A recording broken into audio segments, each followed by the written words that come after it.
Hello, and welcome to our lesson on Agile and Hybrid Project Management. This segment will cover Agile principles. Depending on the type of project, the size and complexity of the project, and the given framework conditions, different process models are used. Agile methods are often used in software development, plant engineering, product development, transformation projects, and organizational development. For standard projects, the traditional project management, waterfall model, is widely used. For example, we have customer projects in which an existing technology is adapted to specific customer requirements. Here, the phases are arranged sequentially. In hybrid project management, traditional and agile approaches are applied together. The project is managed traditionally via customers or the internal organization. Internally, parts such as development are handled agilely. In change projects, elements from the agile and traditional approaches can be integrated. However, in order to shape change successfully, independent process models are needed. Each process model has its advantages and drawbacks. It is important to select and apply the best one for the respective situation. Traditional approaches have made and continue to make significant contributions to project management. In product and software development, however, it has been shown that many projects that were carried out with a waterfall method did not bring the desired results or even failed due to task complexity, faster working environments, and constant changes. Agile methods such as Scrum, large-scale Scrum, extreme programming, Kanban, or the scaled Agile framework are employed to maintain control. Agile methods also help to realize a customer or user-specific and functioning software in the shortest possible time span, without the complete requirements having to be defined in detail at the beginning. Agile project management refers to an elastic, nimble, process-oriented, reflexive learning approach.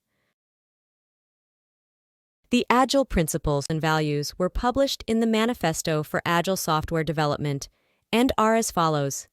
Individuals and interactions are more important than processes and tools. A software that works well is more important than extensive documentation. The cooperation with project stakeholders is more important than contract negotiations. Responding to change is more important than sticking to a rigid plan. The Agile Manifesto follows 12 principles that are meant to clarify the 4 values. These are: our highest priority is to satisfy the customer through early and continuous delivery of valuable software. Welcome changes in requirements even late in development. Agile processes use change to the customer's competitive advantage. Deliver working software regularly within a few weeks or months, giving preference to the shorter time span. Subject matter experts and developers have to work together on a daily basis during the project. Build projects around motivated individuals. Give them the environment and support they need and trust them to get the job done.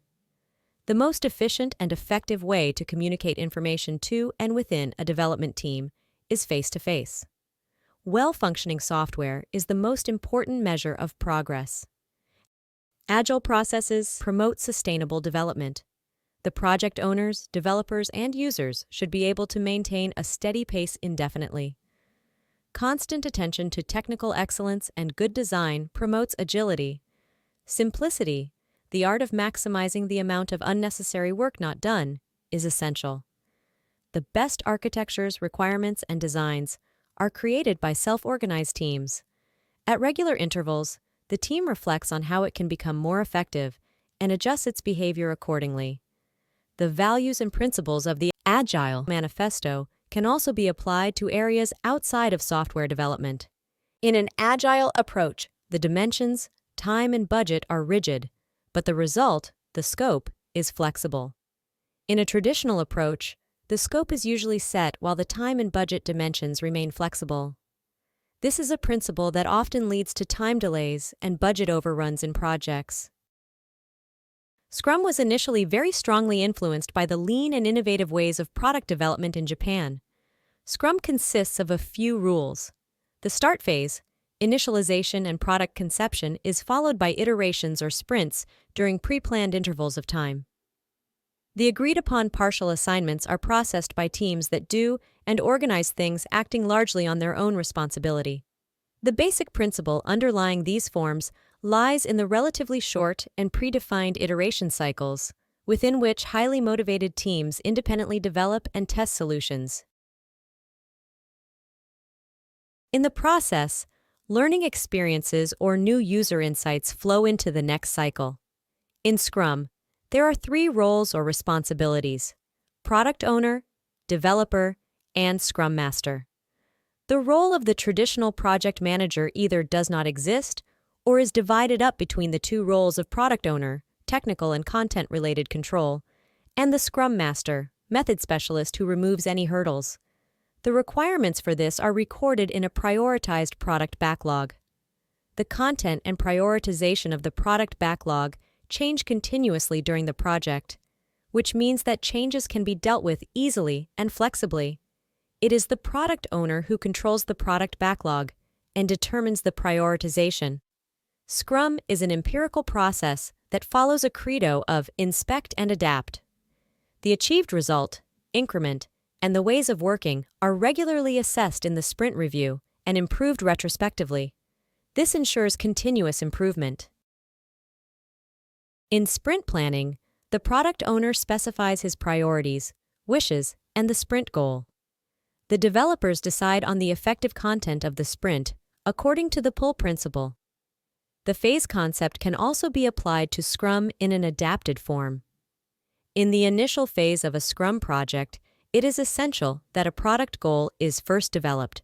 The product goal describes the benefit for the future user of the product or service and the essential performance features.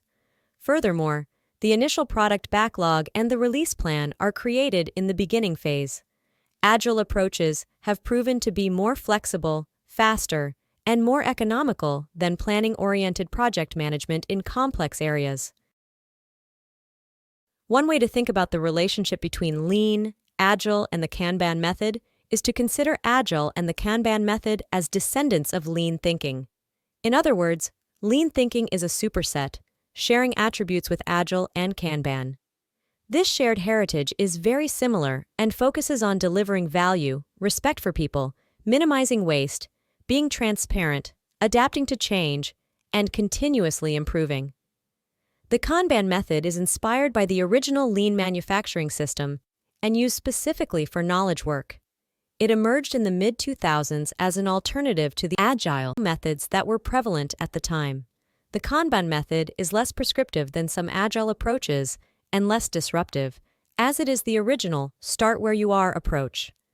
Project teams can begin applying the Kanban method with relative ease and progress toward other agile approaches if that is what they deem necessary or appropriate. Like Scrum, Kanban promotes self-organization in that the employees or the team independently pull tasks to themselves. Pull principle. Kanban is based on 4 basic principles and 6 practices. The 4 basic principles of Kanban are: start with what you are doing right now. Aim for incremental, evolutionary change. Respect current processes, roles, responsibilities, and titles. Promote leadership and responsibility at all levels of the organization. The 6 practices of Kanban are: make the work visible, limit the amount of work started, measure and manage workflow, make process rules explicit, clear and known. Develop feedback mechanisms. Make collective improvements. The principles of Kanban can be combined well with other agile methods, such as Scrum, or the traditional approach to project management. This is the end of this segment of our lesson. In the next segment, we will continue discussing Agile principles. This course is presented to you by South Europe College. Thank you for listening, and see you on our next segment.